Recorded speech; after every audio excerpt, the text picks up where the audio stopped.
Greetings everyone, it's IT2. Today we're doing an unboxing. Only I forgot that I was going to make a video about it, so I already unboxed it. So I'm just going to show you it. Saga 405 Bear Archery Crossbow. 210 pounds draw weight, 7.5 pounds is what it weighs. 14 inches wide, that's a little over a foot for when you're going in those tight trees. And 18 inches uncocked. I guess that's what you're actually going to be walking around with. 405 FPS, comes with a scope, quiver, 3 bolts, cocking rope, rail lube, string wax, and a sling. I didn't know it had a sling. So, I can sling it on my back while I carry my air rifle in my hands, because I haven't got mounts for its sling yet. So, technically I could take my rifle, it's got a sling, like having cross slung. Have my rifle for deer, my air rifle for squirrels, my crossbow for, that's also for deer. I guess I don't need a shotgun, maybe for rabbits. I don't know, I can hunt 3 things at once. Technically if I wanted to, but I gotta have a backpack too. I'm going to order me a hunting vest. It's got one of those pouches on the back where you can throw your rabbits and the squirrels, just like whip them back there. So I was looking at some of these at the store. Actually, they have a store here in town that sells crossbows. I didn't even realize. A lot of theirs were like 415 FPS, but they were like $500-600, so that's kind of out of my price range. But this is like an early Christmas present. So let's just show you it. I've already put it together. Check it out. Master Craftsmanship by T2. The instructions were pretty simple. You got this piece here. Those are separate. First thing you gotta do is you gotta put it into this rail with this little piece that I thought was missing, but I finally found it. Then you gotta make sure these spacers right here are flush. And then you put the bolt in, and it's real important that you get that bolt in right, because you gotta tighten it real tight. And then you got these set screws that go into these little grooves. Actually goes onto the other bolts that mounts this to the slide. Because if you had that wrong, there's a lot of things in the notes about, like, if you install this wrong, it could cause injury. You could hurt yourself. If you put this thing on backwards, see how this comes out where you step on it? If you didn't have that on right, you wouldn't be able to step on it, and you could hurt yourself where you're just cocking it. Never mind shooting it, or shooting yourself in the foot with it, or anything like that. One thing I don't know about yet is, once you have it fully cocked, and your arrow's in, if you decide to not shoot the arrow and you want to let it off, I don't know what you do. So I'm going to learn a little bit.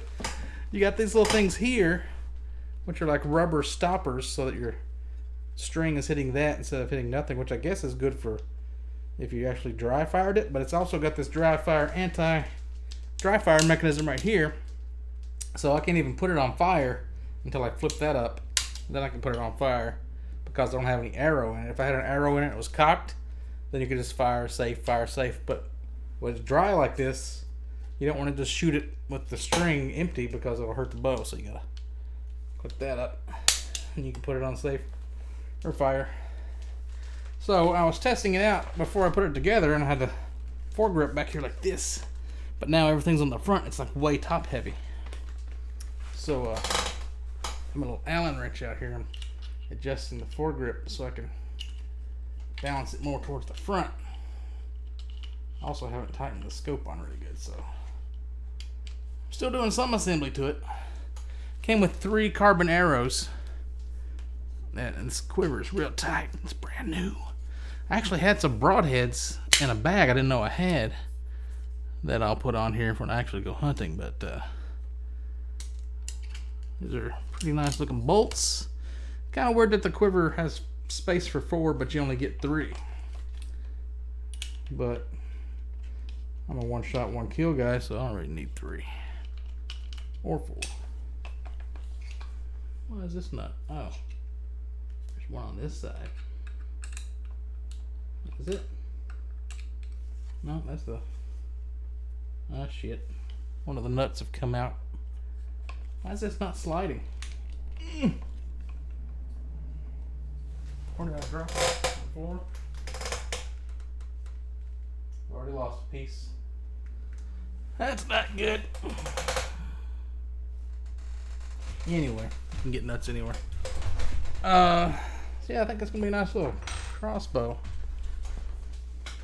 Once we get it weighted like this, you hold it like this. The stock, it's adjustable. I got it on like level 1. Right there. Is that before level 1? Right there seems about right. You can adjust the cheek rest. This part here, the handle, and this is all plastic. Makes it kind of feel like a Nerf gun or something, which I don't know about that. It doesn't really feel like the synthetic stuff like an FN Herstal gun has, or a Glock. So I don't know.